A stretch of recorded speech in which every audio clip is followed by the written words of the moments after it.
Dès que le matin fut venu, tous les principaux sacrificateurs et les anciens du peuple tinrent conseil contre Jésus pour le faire mourir. Après l'avoir lié, ils l'amenèrent et le livrèrent à Ponce Pilate, le gouverneur. Alors Judas, qui l'avait livré, voyant qu'il était condamné, fut pris de remords et rapporta les 30 pièces d'argent aux principaux sacrificateurs et aux anciens en disant « J'ai péché en livrant le sang innocent. » Ils répondirent « Que nous importe? Cela te regarde. » Judas jeta les pièces d'argent dans le temple, se retira et alla se pendre. Les principaux sacrificateurs les ramassèrent et dirent « Il n'est pas permis de les mettre dans le trésor sacré, puisque c'est le prix du sang. » Et après en avoir délibéré, ils achetèrent avec cet argent le champ du potier pour la sépulture des étrangers. C'est pourquoi ce champ a été appelé le champ du sang jusqu'à ce jour. Alors s'accomplit ce qui avait été annoncé par Jérémie le prophète. Ils ont pris les 30 pièces d'argent, la valeur de celui qui a été estimé, qu'on a estimé de la part des enfants d'Israël. Et ils les ont donnés pour le champ du potier, comme le Seigneur me l'avait ordonné. Jésus comparut devant le gouverneur. Le gouverneur l'interrogea en ces termes. « Es-tu le roi des Juifs ?» Jésus lui répondit, « Tu le dis. » Mais il ne répondit rien aux accusations des principaux sacrificateurs et des anciens. Alors Pilate lui dit, « N'entends-tu pas de combien de choses il t'accuse ?» Et Jésus ne lui donna de réponse sur aucune parole, ce qui étonna beaucoup le gouverneur. À chaque fête, le gouverneur avait coutume de relâcher un prisonnier, celui que demandait la foule. Ils avaient alors un prisonnier fameux, nommé Barabbas. Comme ils étaient assemblés, Pilate leur dit, « Lequel voulez-vous que je vous relâche? Barabbas ou Jésus qu'on appelle Christ ?» Car ils savaient que c'était par envie qu'ils avaient livré Jésus. Pendant qu'il siégeait au tribunal, sa femme lui fait dire qu'il n'y ait rien entre toi et ce juste, car aujourd'hui, j'ai beaucoup souffert en songe à cause de lui. Les principaux sacrificateurs et les anciens persuadèrent la foule de demander Barabbas et de faire périr Jésus. Le gouverneur, prenant la parole, leur dit, « Lequel des deux voulez-vous que je vous relâche ?» Ils répondirent, « Barabbas !» Pilate leur dit, « Que ferai-je donc de Jésus qu'on appelle Christ ?» Tous répondirent, « Qu'il soit crucifié. » Le gouverneur dit, « Mais quel mal a-t-il fait ?» Et ils crièrent encore plus fort, « Qu'il soit crucifié. » Pilate, voyant qu'il ne gagnait rien, mais que le tumulte augmentait, prit de l'eau, se lava les mains en présence de la foule et dit « Je suis innocent du sang de ce juste. Cela vous regarde. » Et tout le peuple répondit « Que son sang retombe sur nous et sur nos enfants. » Alors Pilate leur relâcha Barabbas, et après avoir fait battre de verges Jésus, il le livra pour être crucifié. Les soldats du gouverneur conduisirent Jésus dans le prétoire, et ils assemblèrent autour de lui toute la cohorte. Ils lui ôtèrent ses vêtements et le couvrirent d'un manteau écarlate. Ils tressèrent une couronne d'épines qu'ils posèrent sur sa tête, et ils lui mirent un roseau dans la main droite. Puis, s'agenouillant devant lui, ils le raillaient en disant « Salut, roi des Juifs !» Et ils crachaient contre lui, prenaient le roseau et frappaient sur sa tête. Après s'être ainsi moqués de lui, ils lui ôtèrent le manteau, lui remirent ses vêtements et l'amenèrent pour le crucifier. Lorsqu'ils sortirent, ils rencontrèrent un homme de Cyrène, appelé Simon, et ils le forcèrent à porter la croix de Jésus. Arrivés au lieu nommé Golgotha, ce qui signifie lieu du crâne, ils lui donnèrent à boire du vin mêlé de fiel, mais quand il l'eut goûté, il ne voulut pas boire. Après l'avoir crucifié, ils se partagèrent ses vêtements en tirant au sort, afin que s'accomplisse ce qu'avait été annoncé par le prophète. Ils se sont partagés mes vêtements, et ils ont tiré au sort ma tunique. Puis ils s'assirent, et ils le gardèrent. Pour indiquer le sujet de sa condamnation, on écrivit au-dessus de sa tête « Celui-ci est Jésus, le roi des Juifs. »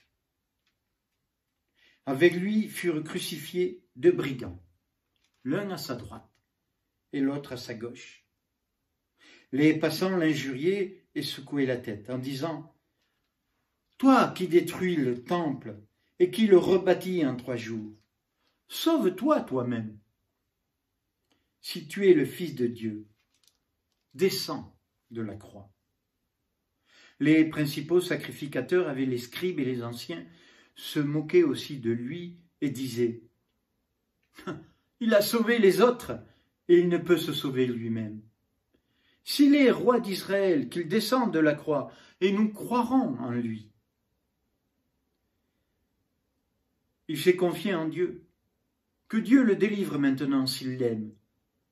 Car il a dit « Je suis le Fils de Dieu. » Les brigands crucifiés avec lui l'insultaient de la même manière.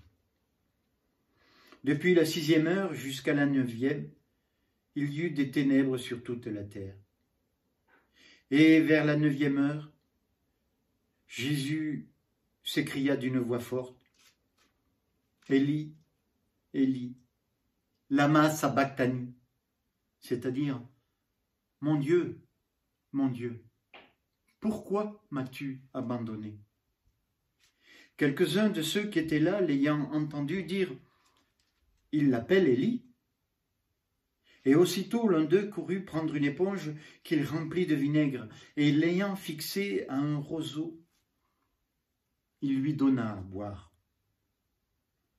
Mais les autres disaient « Laisse, voyons si Élie viendra le sauver. » Jésus poussa de nouveau un grand cri et rendit l'esprit. Et voici le voile du temple se déchirant en 2 depuis le haut jusqu'en bas. La terre trembla, les rochers se fendirent, les sépulcres s'ouvrirent et plusieurs corps des saints qui étaient morts ressuscitèrent. Étant sortis des sépulcres après la résurrection de Jésus, ils entrèrent dans la ville sainte et apparurent à un grand nombre de personnes.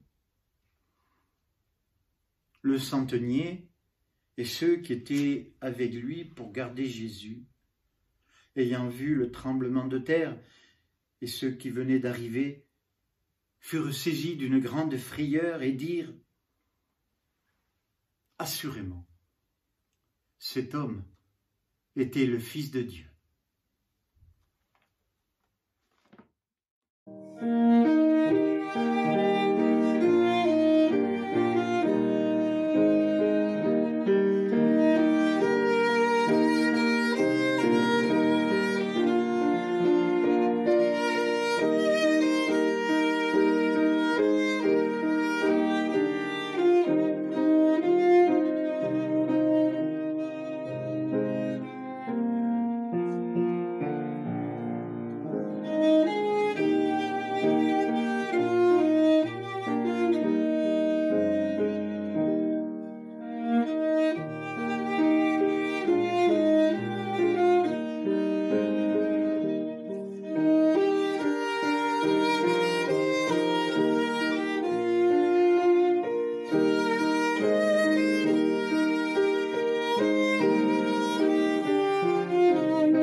Frères et sœurs en Christ,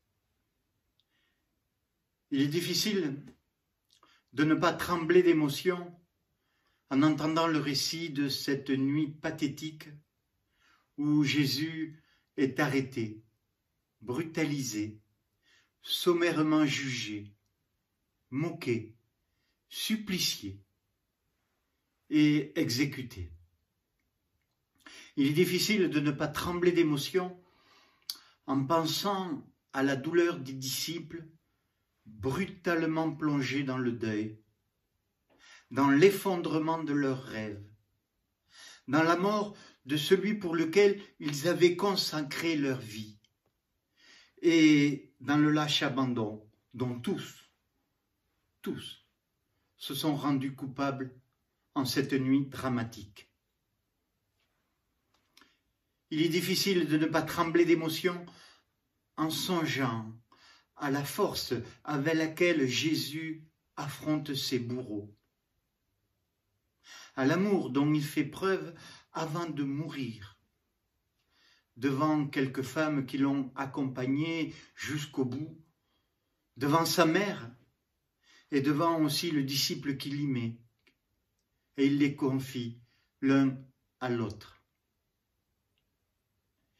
Émotion humaine, tant cette nuit en plein jour sur le Golgotha trouve écho dans des situations que l'actualité nous livre à travers des drames incompréhensibles.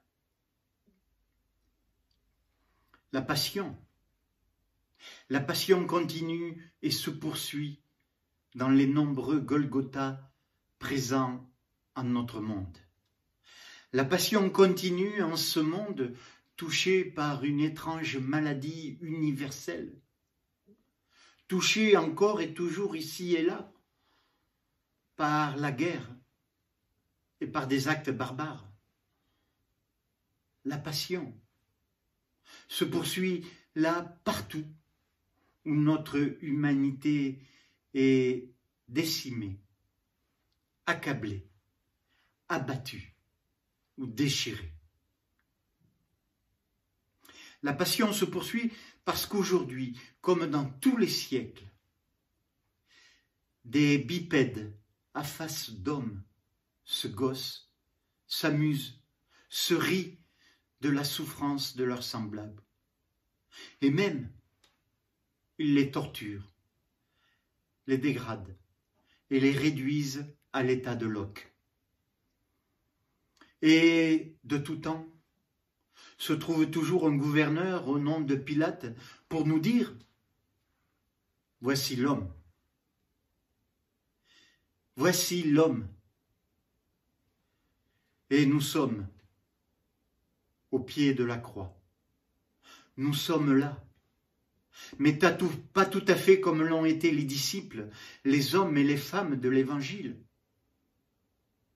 Parce que nous, témoins du Christ aujourd'hui, nous, disciples de Christ, d'après la résurrection, nous savons que la croix n'est pas l'ultime de Dieu. Nous savons que la croix n'est pas la fin de son chemin. La croix n'est pas l'écroulement de notre espérance.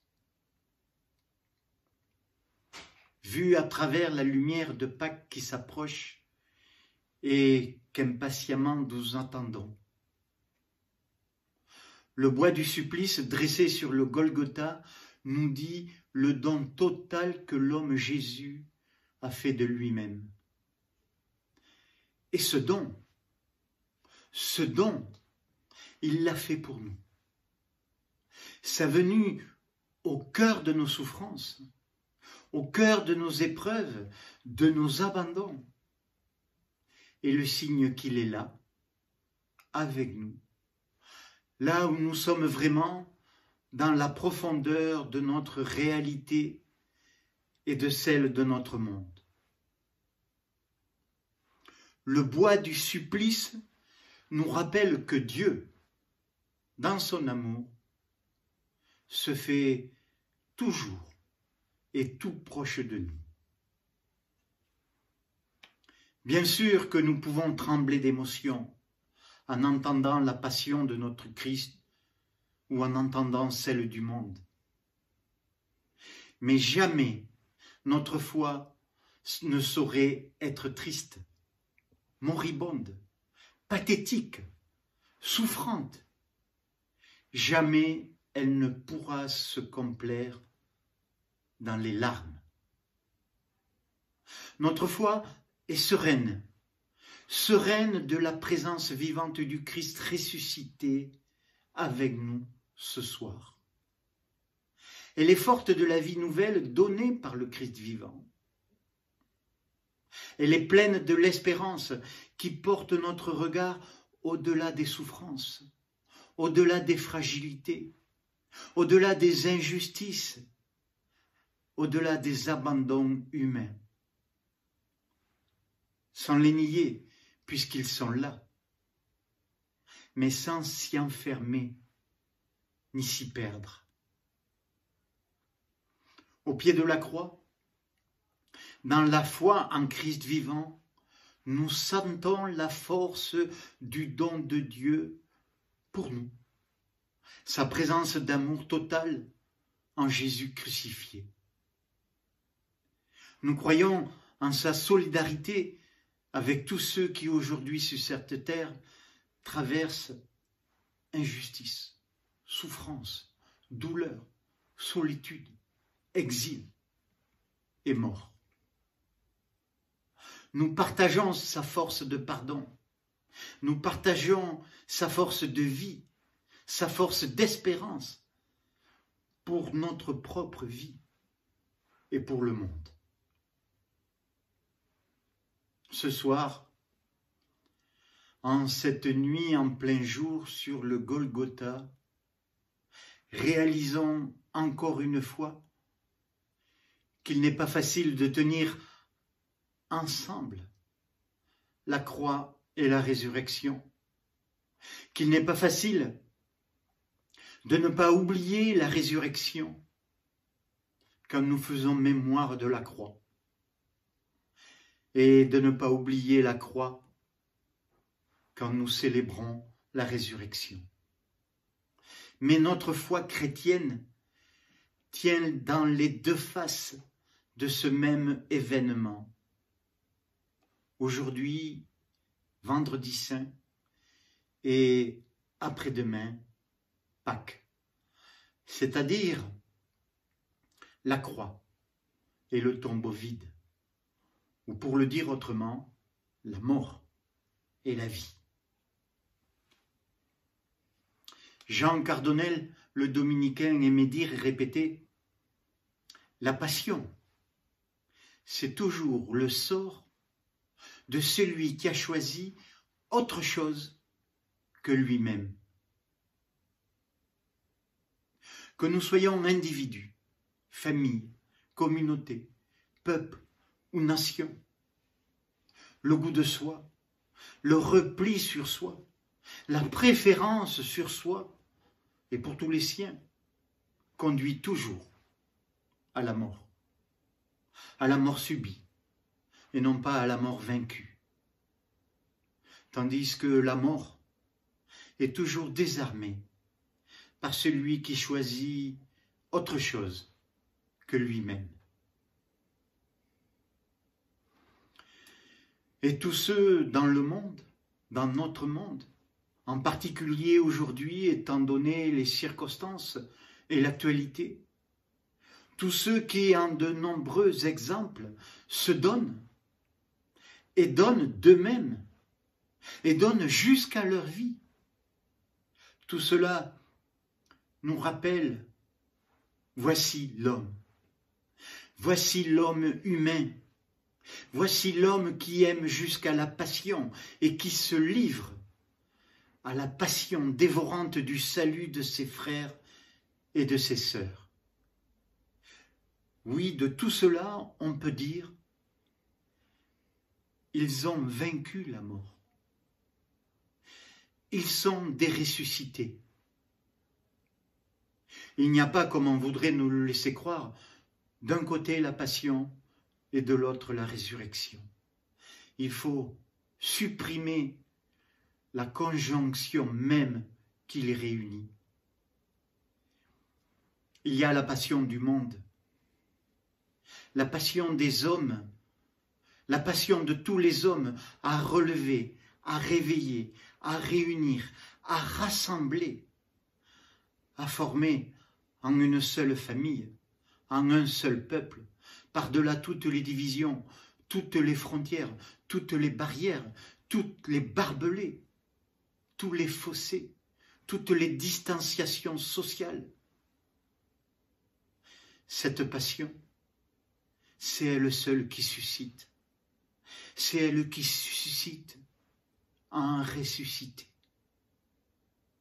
Tous les hommes sont capables de se transformer ensemble en la passion unique qui brise la mort et qui fait vivre à jamais.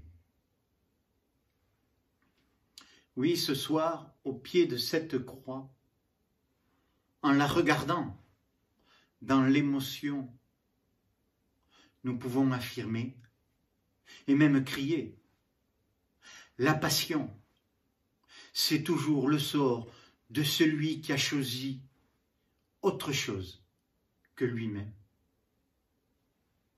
Amen.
En ce soir si particulier, entendons la bénédiction que Dieu nous adresse à tous. Que le Dieu de tendresse, qui a relevé Jésus d'entre les morts, relève en nous ce qui est mort et nous conduise à la vie. Que l'Éternel nous transforme en semeurs de son royaume. Le Seigneur est avec nous tous, pour aujourd'hui et pour toujours. Amen.